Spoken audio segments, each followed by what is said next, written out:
couple of other buttons that are on the control unit that may need some explanation. Let me highlight the Purge feature, which is utilized here. So pressing this activates the Purge capability of the control unit, which sends air from the pump up through the gun, cleaning the powder path. We also have the menu screen, which allows us to be able to go between the application settings as well as the fluidization and rinse air.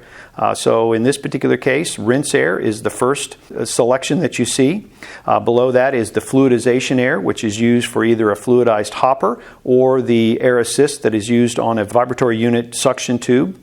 And then the last item is showing the display intensity, and you can adjust how dark or how light the control unit is by adjusting that. Those are some of the other features that are available on the alternate screen, and we'll go back to the main screen, and that is the OptiStar 4.0 control unit.